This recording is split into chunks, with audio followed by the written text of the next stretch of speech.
complex illusion. The secret is in the cabinet. There are some hidden panels that conceal the girl and her flowers. Before the trick begins, the girl folds up the side panel plus the panel in the floor and climbs in. She covers her legs with the floor panel and flips down the side panel so she can't be seen. As we can see, the curtain hides the fact that the right side of the box is much wider than it appears, giving the girl room to hide.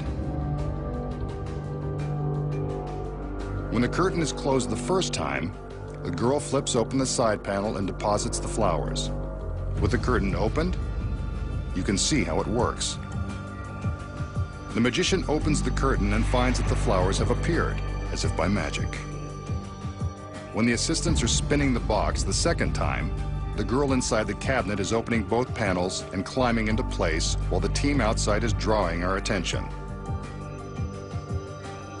This is where a small, flexible assistant comes in handy. She's only got a few seconds to get settled before her appearance. Let's watch with the curtain opened. She's got to be very agile and very fast. She also can't be claustrophobic. As we can see, there's barely enough space for the panel to flip down and clear her lovely legs. She gets into a seductive pose just in time for the magician to open the curtain. There she is. During the final turn, she reverses the process and climbs back into her secret compartment. From here, she's able to reach down and hand the flowers to the magician, creating the illusion that she's still in the cabinet. With the back curtain open, we can see how she flips up the side panel and reaches out with the flowers in her hand. Once he takes them from her, she flips the panel back down and is completely hidden from view. The curtain is open, and it appears that she has completely vanished. And that's how the magician makes a girl appear and disappear, while making her do all the work. Here's a simple trick that's very effective. The magician begins by showing us a length of ordinary string.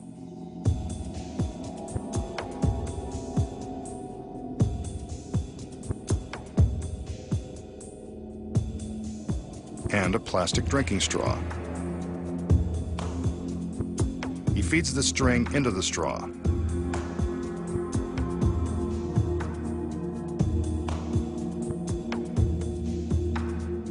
And then demonstrates that it really goes in one side and comes out the other.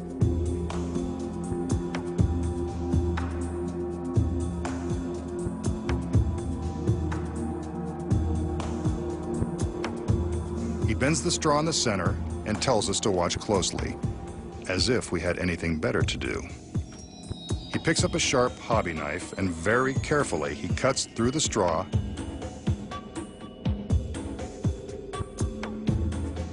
and the string. He separates the two halves of the straw to prove that the slice has gone all the way through. Uh-oh, here comes the magical waves. Something's gonna happen. He lays one straw on top of the other and pulls the string.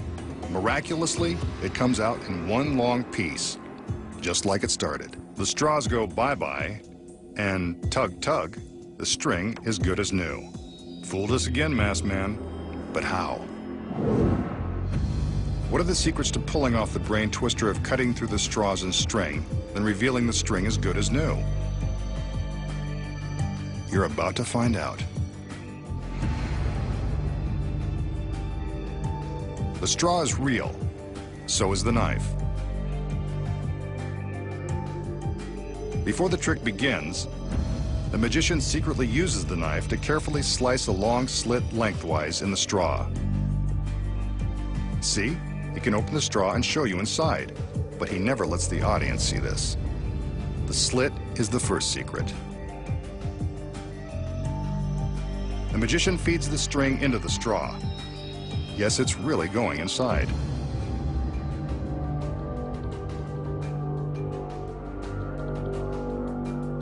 He bends the straw in half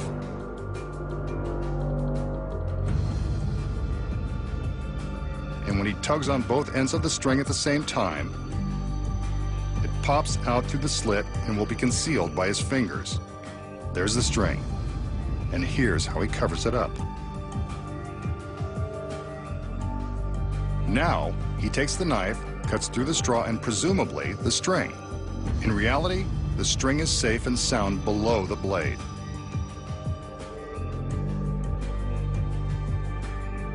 See? It is still fed through the two remaining ends of the straw. With his finger covering the string, it looks like two separate pieces hanging from inside the straw.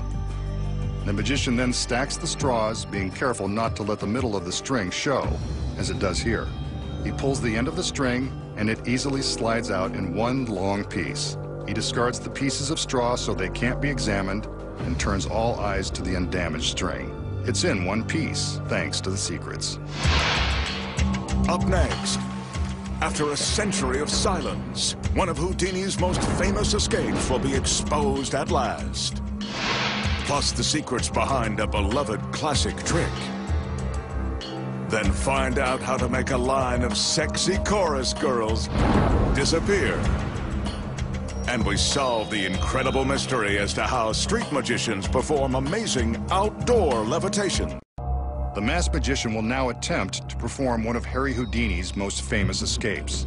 The one that was once promoted with the slogan, "Failure means a drowning death."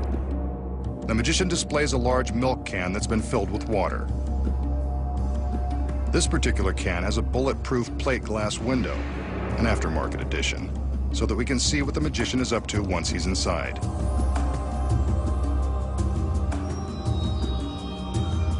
His beautiful assistants remove the lid, and I think you can guess what's going to happen next. The magician steals his courage and squeezes into the can of water. In Houdini's day, shipping milk in these large metal barrels was commonplace, so milk cans weren't out of the ordinary. However, attempting to escape from one filled with water was quite an unthinkable act. It's a tight fit, but he manages to fit his arms inside and force himself down. The water cascades to the floor. It's real, all right, and wet. Step back, ladies. The magician will take a few deep breaths before he can plunge all the way into the can. That mask isn't helping matters either. He'll test his ability by trying to hold his breath in this very intimidating can. Try to hold your breath with him. His assistants place the metal lid in place. There he is, behind the glass. Remember what I said about drowning? It's important to remember that this is a world-class magician, and at no time should you attempt any of his dangerous tricks at home. The magician is doing a test run of his lung power, only to see how long he can last once he's really locked inside. How about you? Are you still holding your own?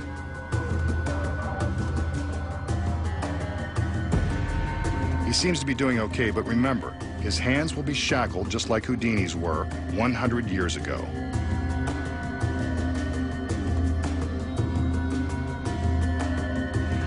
It's nearly a minute now. That's about all he can take. His assistants remove the lid, and it seems like he's happy to be breathing again. Did you last as long as he did? He's shaken, but ready to go on. The extra hardware will make the escape even more death-defying.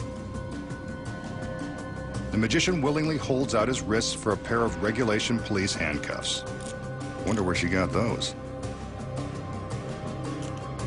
Since Houdini was known as the handcuff king, this is only fitting.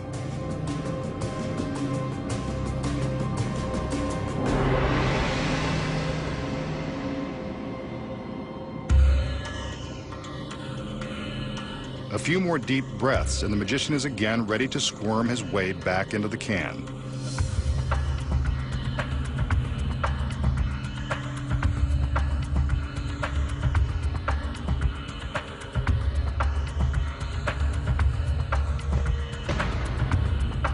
The lid is returned to its position, and this time the assistants secure it with heavy-duty padlocks. They'd better hurry. Even experienced divers would find it terrifying to hold their breath while handcuffed and locked inside a cold steel can.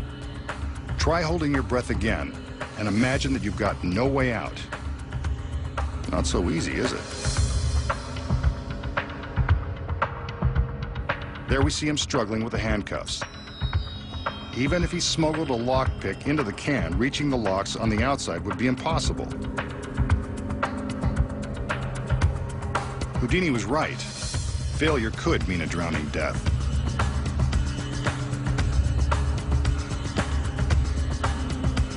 He wrestles with the cuffs for a few more seconds. Maybe he needs some privacy. His assistants raise a curtain in front of the can.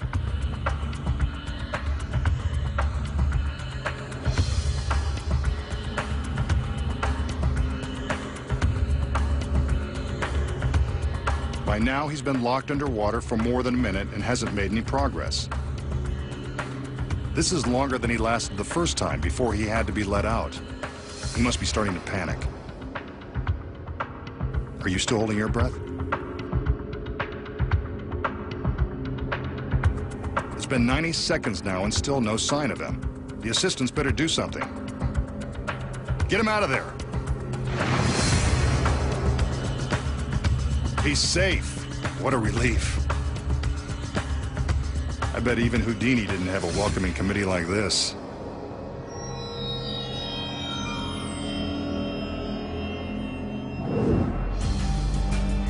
So how did the magician escape before drowning in the old-time milk can? Here are the secrets.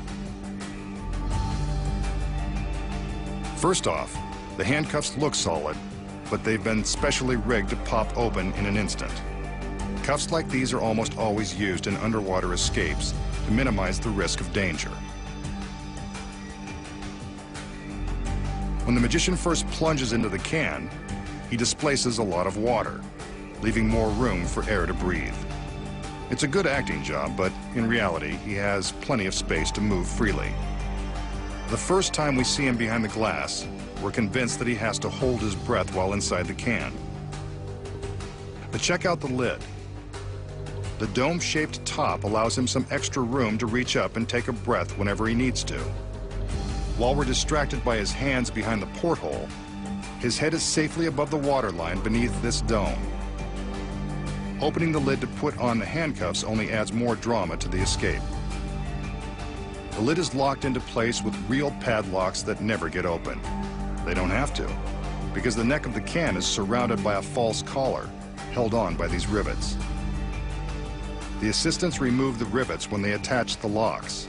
Here we see how easily the lid and the collar are removed. Next, the sheet is raised. The magician can see the sheet through the glass and knows that it's time to make his escape. He simply pushes up on the lid, and it effortlessly pops off, locks and all. All he has to do now is climb out of the can. Once the magician is outside, he replaces the lid and stands next to the can, waiting to make his miraculous appearance. The girls provide the hero's welcome, and the illusion is complete.